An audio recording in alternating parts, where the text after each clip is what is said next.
ভোলা দেখোন। ক'ৰ পৰা আহিলিও হাতত টোপোলা টাপলি লৈ? ককাইদেউ, নক'ব আৰু।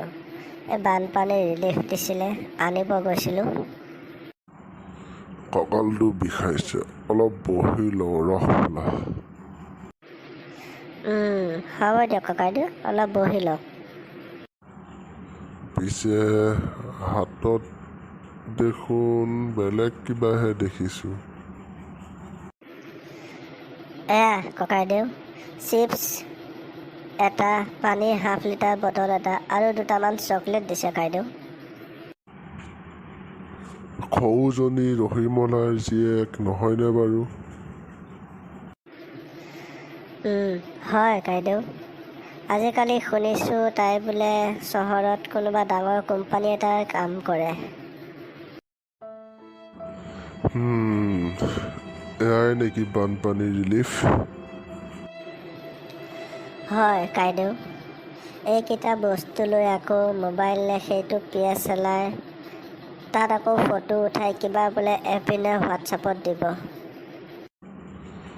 কি কবি আৰু ভোলা, এয়াই হৈছে আজিৰ সমাজৰ প্ৰকৃত মানৱীয়তা, য'ত কেৱল দুখীয়া দৰিদ্ৰক প্ৰত্যেক সময়তে প্ৰতাৰণা কৰা হয়।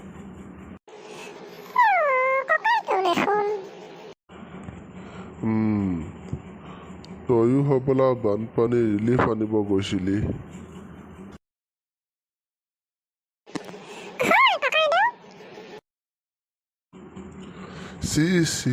চি তহঁতৰ লাজ লগা নাইনে? তোৰ গিৰিয়ে ডিফেন্সত চাকৰি কৰে, শহুৰেৰে মাষ্টৰ, আৰু তইতো প্ৰাইভেট স্কুলত শিক্ষকতা কৰ হেনো।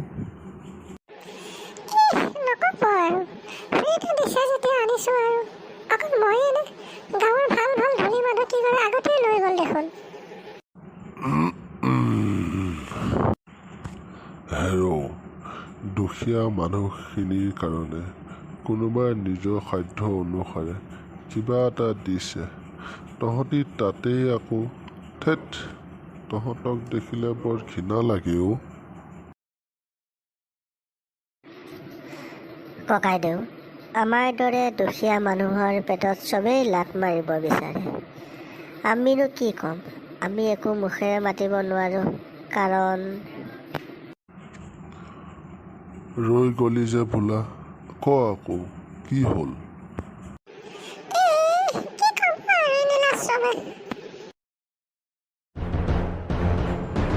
তুমি মনে মনে থাকাহে, আৰু ইয়াৰ পৰা যোৱা এতিয়াই যোৱা ইয়াৰ পৰা। ভোলা, ক এতিয়া কি ক'ব বিচাৰিছিলি? আমি বেলেগৰ ঘৰত কাম নকৰিলে খাব নাপাওঁ ককাইদেউ। সেইকাৰণে আমি চবৰে কথা শুনিও তলমূৰ কৰি থাকিবলগীয়া হয়।